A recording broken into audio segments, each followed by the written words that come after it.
It was not drumming, I was just checking. All is well. Very good afternoon.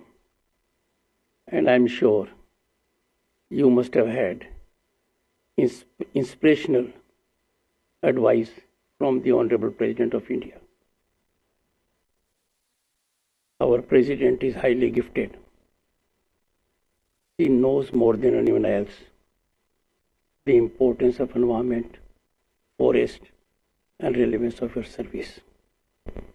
It will be difficult to measure up to that level.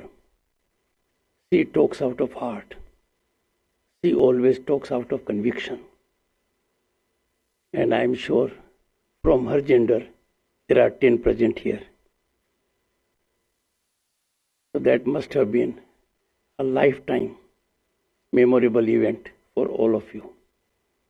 I can share it with you whenever I have the occasion to interact with the Honorable President. We both happen to be governors also at one point of time simultaneously. Sublimity, elegance, authenticity are all around.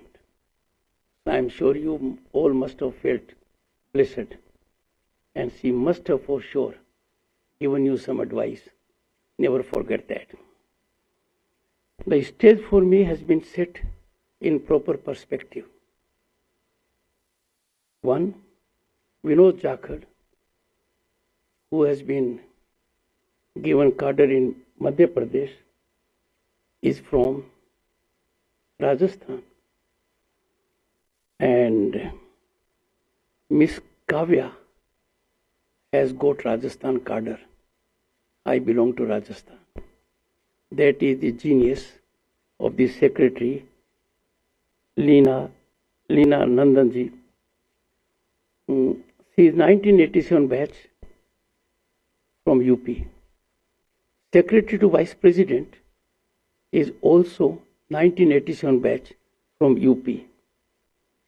And Secretary to the Honorable President is also 1987 batch and is from Rajasthan. His cadre is different. I must therefore give you immediately एक बहुत महत्वपूर्ण tip which will sustain you all your life. Always remember your batchmates. Always be in touch with them. Never ever forget them. And you will realize as you grow senior in your profession and as you grow older, you will know how energizing it is. I had the occasion to see when Reena ji and Sunil ji interacted with each other a little while ago. That is the warmth of the batch. So never forget to be in live connect, seamless connect with your batchmates. In the process, you will be connected to the entire country. Honorable Leena Nandanji, Secretary of the Department, she has made impact. The impact is being felt positively. And this is a very, very important department. It concerns the entire planet. We are home to 1/6 of humanity. We are largest and mother of democracy, functional democracy. So handling this department at the apex level for more than 1.3 billion people is a daunting job. And you will be her warriors in years to come, beginning from this year. Sri Sunil Kumar Gupta ji, Secretary to Vice President. He is from IIT Kanpur. I have had enormous benefit of his counsel and inputs. Sri Rajit Punhani, an IS officer of 1991 batch, is an alumni of Indian Institute of Management, Bangalore. He is Secretary Rajya Sabha. Srimati Vandana Kumar, it's her birthday today. Vandana Kumar. He is Additional Secretary, belongs to 1992 batch of Indian Defence and Account Service. He is in Rajya Sabha. Sri Bharat Jyoti, Director of the Institute, 1986 batch. Other senior officials present here. Now, I gave description of the people on the dais for this reason, that you are now joining a very elite service. And you are joining this elite service in the largest democracy.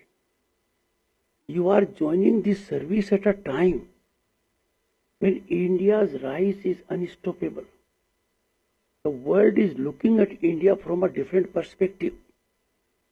You are lucky to be in Amrit Kal, and you, from every consideration, with age and experience and rise in your service, would be warriors for attainment of Bharat at 2047. My congratulations to you for having made to this service. I gather from two of the probationers the kind of service that has been imparted is very comprehensive, very inclusive. It was narrated by both of them with passion. I could see a mission in their address. And that is why, if you start loving the service to which you belong, you have a passion for performance, you have dedication for a mission, you will make a difference. And fortunately, yours is a service.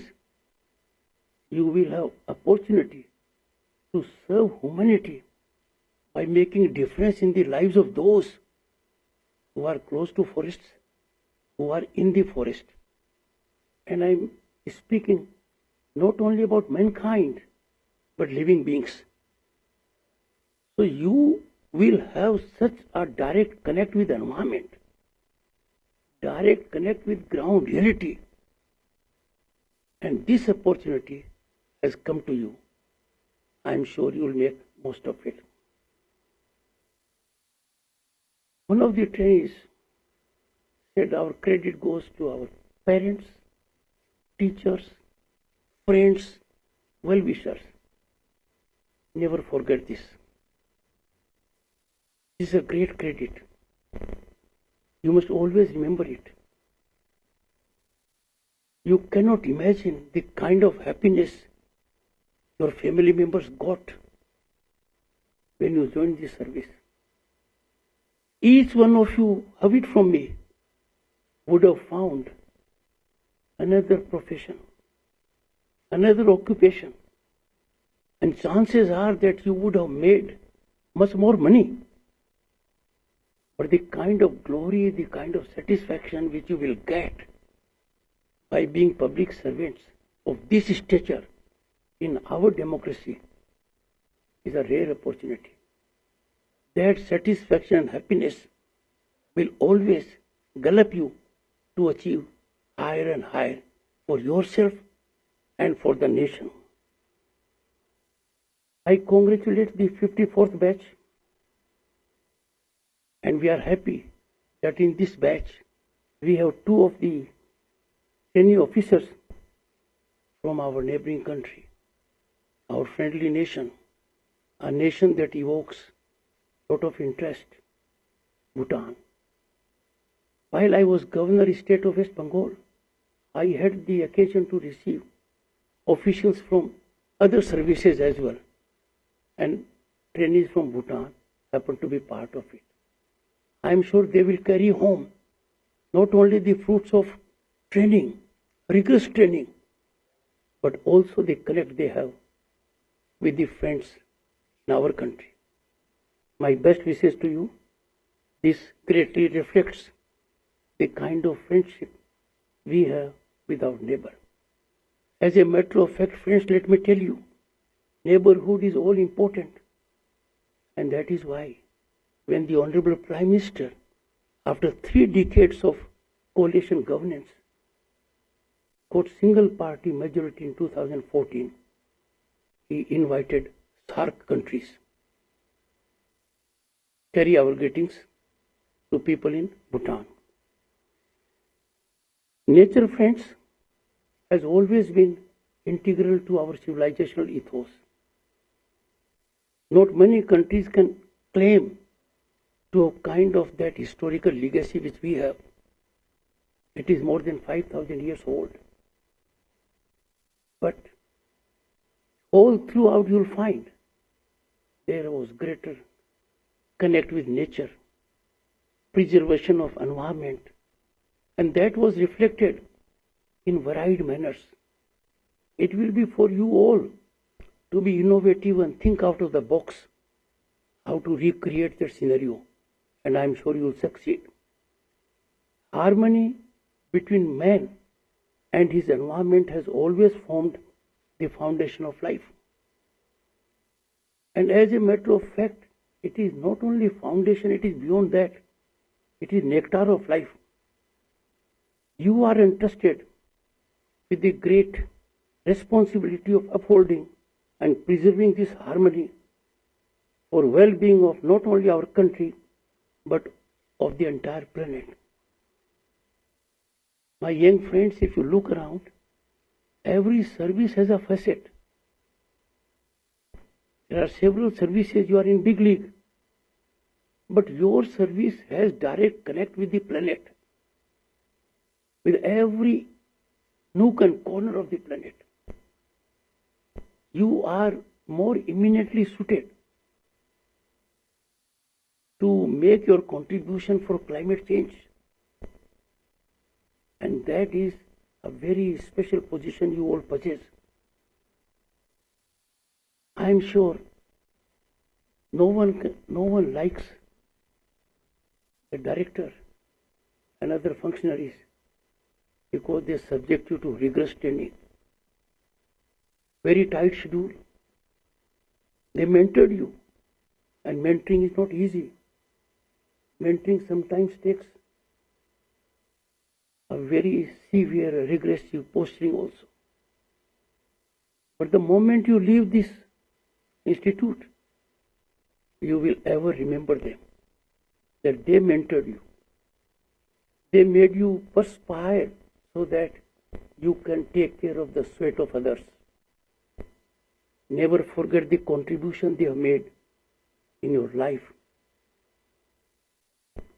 I urge you to dedicate yourselves towards helping maintain the judicious balance between the need for development and conservation of Mother Nature. Now, in the process, you will have several challenges. We must always remember that as mankind, we are trustees of natural resources. We are trustees of nature. We cannot recklessly exploit natural resources for personal gain. Our pocket, our financial capacity does not justify the use. Someone may have more money. That does not mean he or she can use petroleum, water, energy because he can afford it. He can afford it.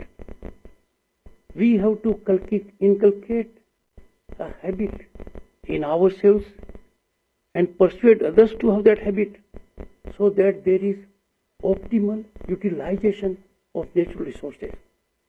You in the process would have to know about it. Let me narrate you a small incident. An IFS officer came to me about 2 decades ago. I put to him a question. Why there is so much resistance to forest produce being taken out? Why should you object trees being cut and the product being used?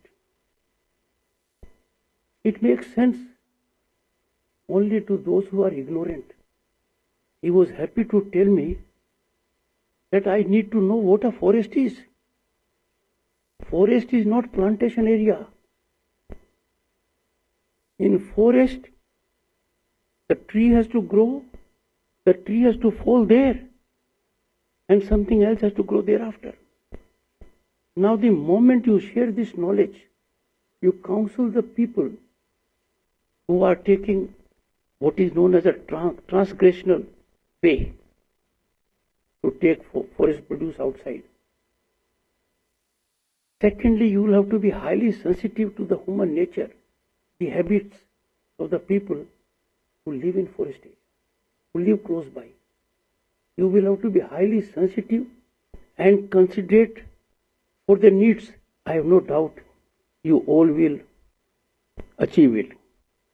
Father of the nation, Mahatma Gandhi once said, I quote, "The earth has enough for everyone's need, but not for everyone's greed." Unquote. The father of the nation has really focused our attention to something vital.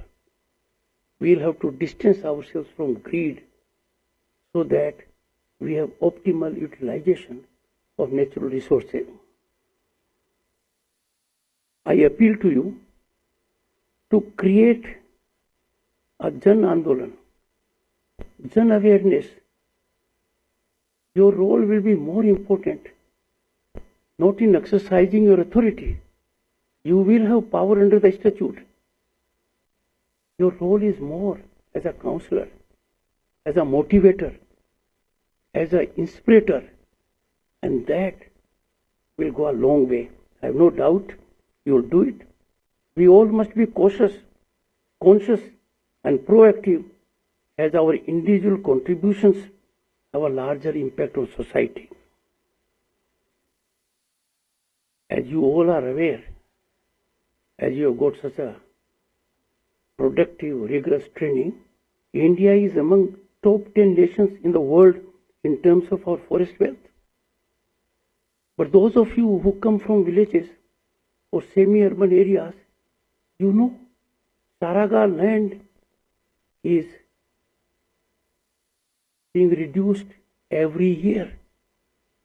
Ponds are dry. A good mechanism has been set in motion now for the rejuvenation.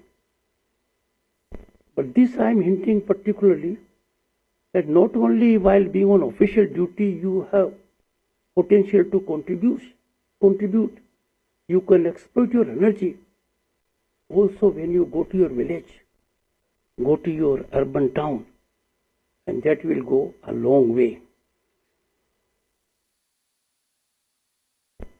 We are a nation that at this time is in a state which my generation never dreamt of it. I was elected to Parliament in 1989. I was a Union Minister. We had a situation that our foreign exchange reserve then was around $1 billion, and gold in solid form had to be sent to sustain our fiscal credibility. Now we are close to 600 billion foreign reserve. But I keep on telling everyone, we as Indians must take pride in our historic achievements. We must always be proud Indians. We must always keep interest of our Bharat at number one. Keeping your country's interest at top is not optional. It is not imperative. It is the only way. Let me deviate slightly. No country, no system can flourish or blossom without discipline and decorum. The moment discipline and decorum are compromised, our institutions suffer severely. If you work in an organization, if you can't generate discipline qua your seniors, and people who work with you can't show discipline and decorum, things can't be on progressive trajectory. As chairman Rajya Sabha, I must share it with you. I am working in a manner using everything under my command to ensure the temple of democracy in the largest democracy, we have decorum, we have discipline. To enforce decorum and discipline, sometimes we have to take recourse to unpalatable situations. But we must never hesitate, because decorum and discipline are connected with our growth, with our reputation, with our prosperity. The moment we take a lenient view, we do not serve well the society. I therefore appeal to you to have zero tolerance for lack of decorum and lack of discipline. And if you do that, things will change dramatically. You would have seen in recent times, as a result of several steps taken by the government, the power corridors have been sanitized. There are no power brokers. There are no middlemen. We don't have people now visible who can extra legally leverage government decision making or governance aspects.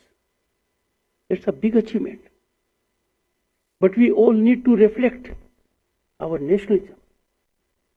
Those who are suffering heat because of corruption, those who are facing heat because the law is set in motion, how can youngsters like you, who are future of our nation, withstand a situation that rather than taking recourse to rule of law, if you are summoned by an agency, if you are under investigation, you get a notice. We have a robust judicial system. We have a robust dispute resolution mechanism. How can we countenance people taking to streets? That is not the way. We cannot allow those accused of corruption to get away with it. I am happy to tell you that in last few years, nearly all escape routes for these corrupt people have been plugged. If a person is corrupt, we cannot have a different view because of he or she, the position they held earlier, the lineage they have. Corruption has to be dealt with in even-handed manner, and that is what is happening in this country at the moment. My young friends, you will be happy to know that our country is on the rise beyond our dreams of my generation. A decade back, we were 11th largest global economy. In September 2022, we became the 5th largest global economy. And in the process, we overtook our erstwhile colonial masters. By all indications, by turn of the decade, we'll be 3rd largest global economy. The world bodies have indicated, IMF in particular, that India or Bharat is a shining destination, a global favorite destination of investment and opportunity. And that is what we are witnessing.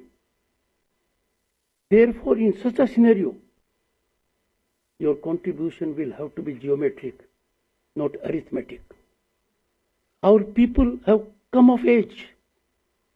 Our people have learnt very fast.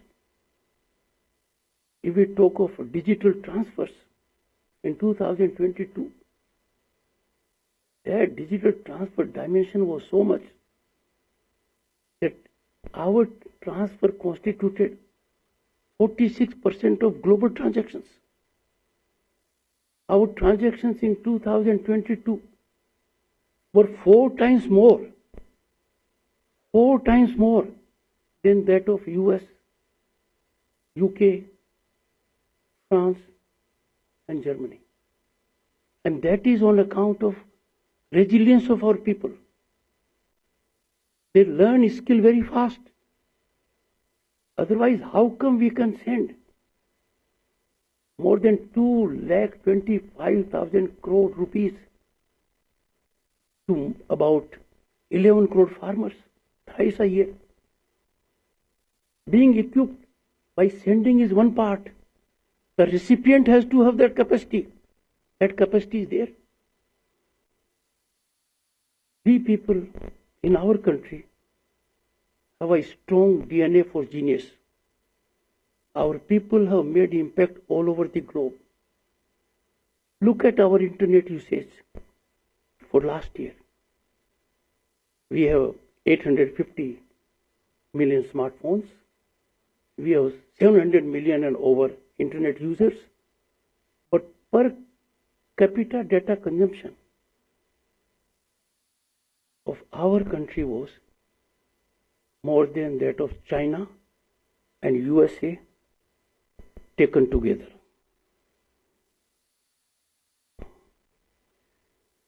You in the process will also come to know something which you may not have known so far.